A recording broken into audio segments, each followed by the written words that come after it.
Throughout history, men have bent their knees to kings, bowed to priests, and obeyed tyrants. They surrendered their swords, their gold, even their blood. Yet there is one throne no ruler has ever truly conquered: the human mind. Today, we confront the oldest battle: how to ensure that nobody and nothing will ever rule your mind. Why do so many live like prisoners of thought?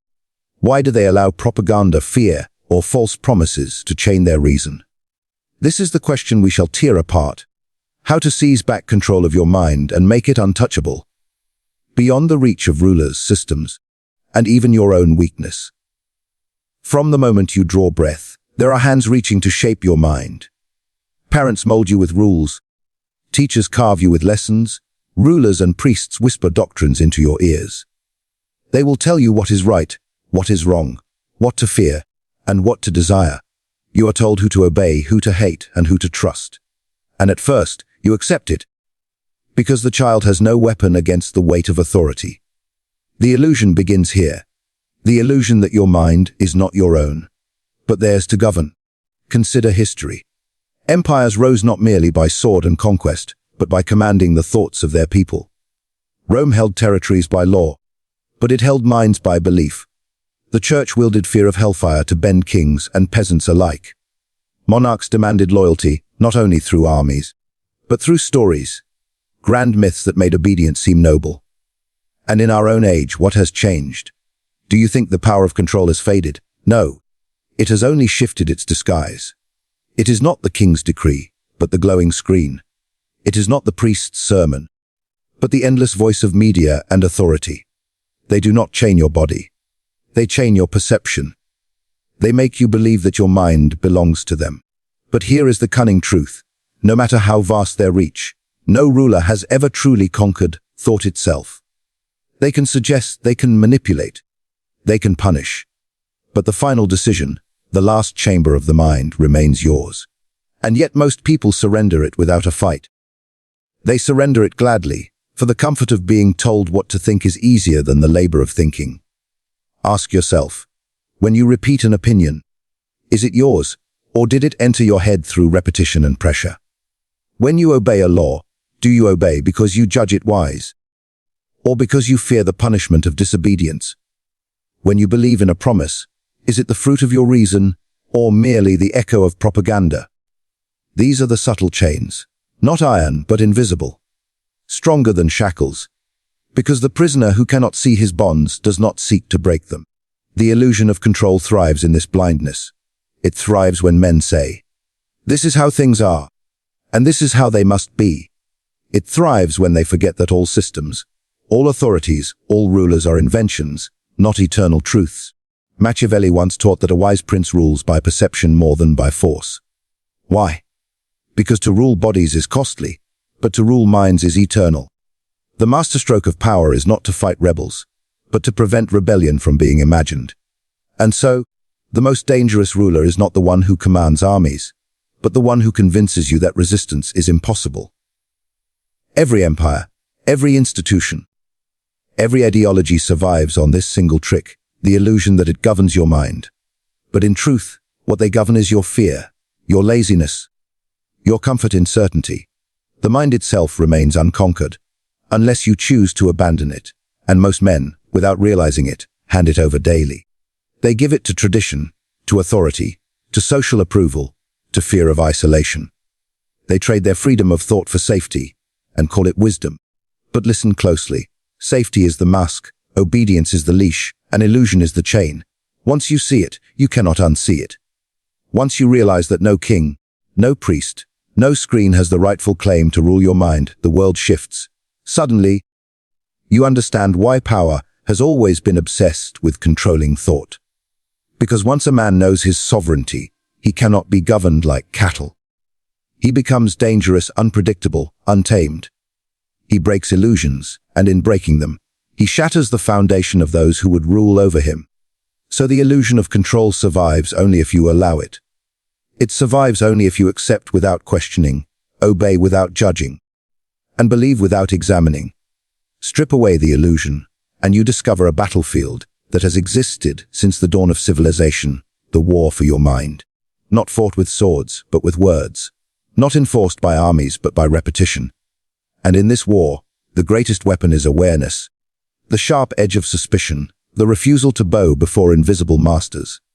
And once you see the illusion, you understand why rulers fear thinkers more than soldiers, why authorities dread questions more than rebellions, why systems crumble when doubt spreads faster than obedience.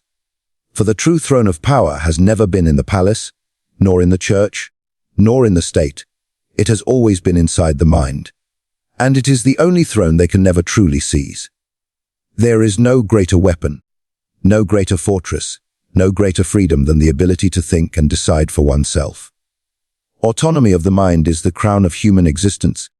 For a man who possesses it cannot be enslaved, even if he is thrown into chains. And yet so few dare to seize it. They speak of freedom, they wave its banners, but they bleed for it in wars. But when it comes to the battlefield of thought, they kneel willingly.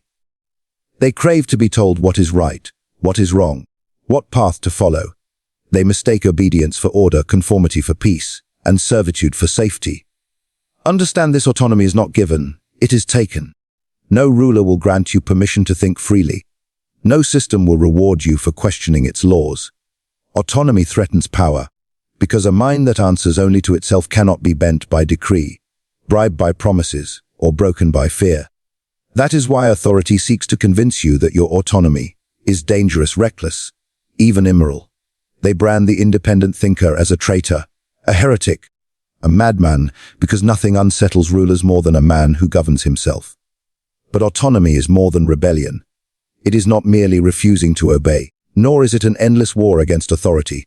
True autonomy is mastery. It is the art of listening, examining, deciding, and owning your choice, not because someone commanded it, not because tradition demanded it, but because your reason judged it so. When you achieve this, you are no longer a servant to the noise of the world. You are not dragged by every opinion, every trend, every rumor that spreads like a plague. You are not swayed by the cries of the crowd, nor by the whispers of fear. You stand like a fortress influenced by nothing, commanded by no one, ruled by yourself. Consider the masses. They chase approval like beggars chasing coins. They dress as they are told, speak as they are told, believe as they are told, because to stand apart terrifies them. Their worth is borrowed, their dignity dependent on the acceptance of others. What power does such a man have? None. He is a shadow, living on borrowed light. But the autonomous mind is a fire that burns without permission. It shines not because others allow it, but because it refuses to be extinguished. Autonomy also reveals the greatest secret of strength. You do not need permission to live as you will. The prince of his own mind does not wait for approval, nor beg for validation. He acts with strategy. He decides with clarity, and he accepts the consequences with honor. That is why autonomy is feared, because a man who owns his decisions cannot be manipulated by threats of punishment or promises of reward. He walks a path beyond fear and beyond bribes, and such a man is ungovernable. But beware, autonomy is not without cost. It demands courage. For you will stand alone when others kneel. It demands discipline, for freedom without self-governance is chaos.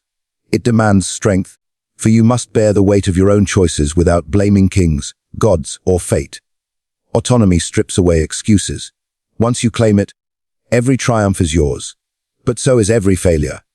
And this is why so few embrace it. They prefer the comfort of being told what to do, so that when ruin comes, they can point the finger at their masters. The autonomous man has no such shield. His victories are his own, but so are his defeats. Yet it is precisely in this burden that true power resides. For what is a ruler if not one who governs? And what greater rule exists than ruling oneself? The man who masters his mind is sovereign, and his kingdom cannot be taken, because it is built within. Armies may surround him, tyrants may command him, but if his mind belongs to him alone, he remains undefeated. Autonomy is the ability to look upon the world with clear eyes and decide, not as a servant, not as a slave, not as a coward, but as the architect of one's own destiny. It is not a gift. It is not a luxury. It is the essence of true power, the weapon that no ruler can seize and no prison can contain. Men speak endlessly of external enemies. They point to tyrants, rulers, corrupt leaders, oppressive systems, and cry out against them as the source of their misery. They fear armies, dread conspiracies, and blame the chains of authority.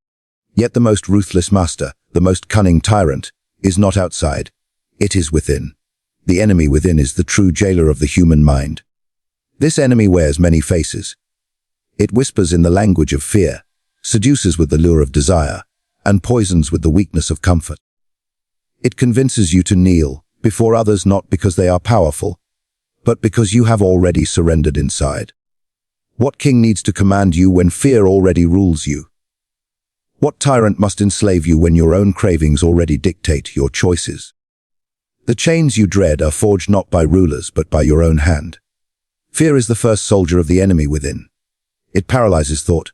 It clouds judgment. It makes men shrink when they should stand. Fear of punishment keeps them obedient. Fear of rejection keeps them silent. Fear of failure keeps them stagnant.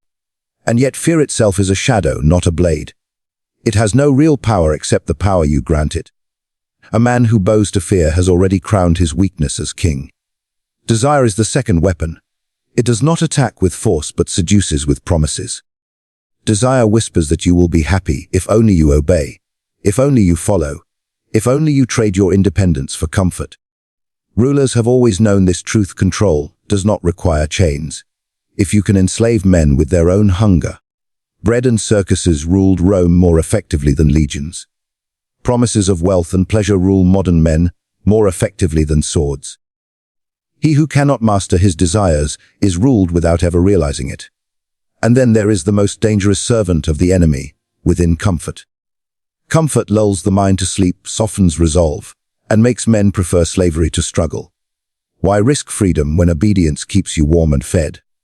Why endure the pain of thinking when submission is easier? Comfort convinces men to love their chains. They polish them, decorate them, and call them security. But in truth, comfort is the velvet rope that binds the mind in ways iron shackles never could. The enemy within is clever because it convinces you that it does not exist. It makes you believe that every weakness is natural, that fear is unavoidable, that desire is irresistible, that comfort is the reward of life. And so you surrender to it willingly. You do not resist, because you do not even see the prison you live in. A ruler outside can be fought, but the tyrant within rules unseen, whispering in your own voice. But here lies the Machiavellian truth. The one who conquers himself is greater than the one who conquers nations.